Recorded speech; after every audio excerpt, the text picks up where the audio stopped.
കഴിഞ്ഞ 3 യാമങ്ങളായി പടകിന് നേരെ ഉയർന്നു വന്ന തിരകൾ, പടകിനെ വലച്ച തിരകൾ 4-ാം യാമത്തിൽ ശാന്തമാകുന്നു.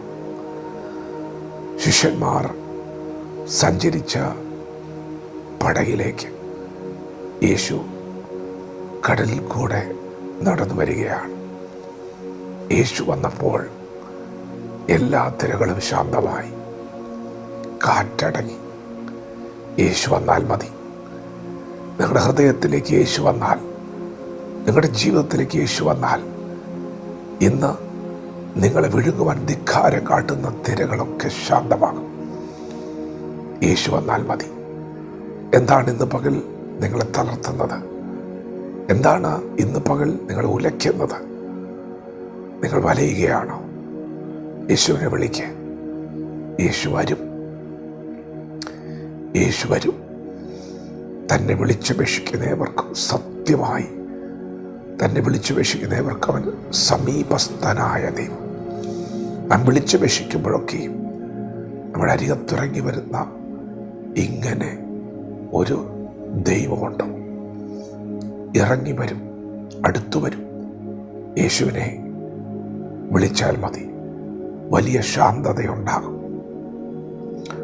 യേശു കർത്താവ് വരുന്നത് കണ്ടപ്പോൾ പത്രോസ് യേശുവിനോട് ചോദിച്ചു, ഗുരു, നീയാകുന്നുവെങ്കിൽ നിന്റെ അടുക്കലേക്ക് എനിക്കൊന്ന് വരണമെന്നുണ്ട്, കൽപ്പിച്ചാലും. യേശു പത്രോസിനോട് പറഞ്ഞു, വരിക. പ്രിയപ്പെട്ടവരെ, ആ മുഖത്തേക്ക് നോക്കിയപ്പോൾ, ആ വാക്കുകളിലേക്ക് നോക്കിയപ്പോൾ വലിയ സന്തോഷം, വലിയ ധൈര്യം.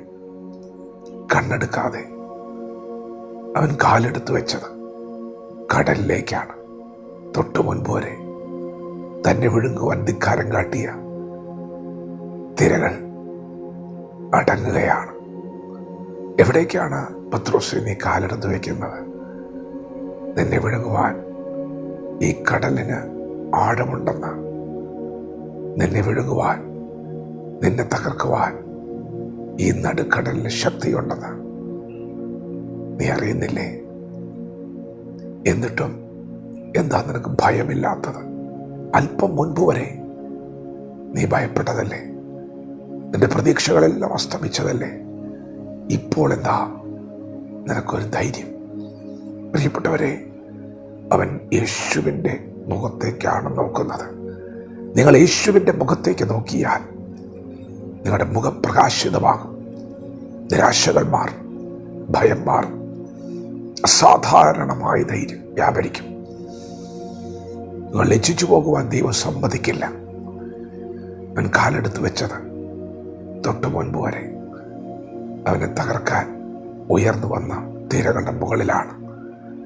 ഇന്ന് നിങ്ങളെ നശിപ്പിക്കുമെന്ന് വാദിച്ചുകൊണ്ട് നിൽക്കുന്ന ശക്തികൾക്ക് മുകളിൽ, പാമ്പുകളെയും തേളുകളെയും ശത്രുവിൻ്റെ സകല ബലത്തെയും ചവിട്ടുവാൻ അധികാരം യേശുവിൻ്റെ നാമത്തിൽ നിങ്ങൾ കാലെടുത്ത് വയ്ക്കാൻ പോവുകയാണ്.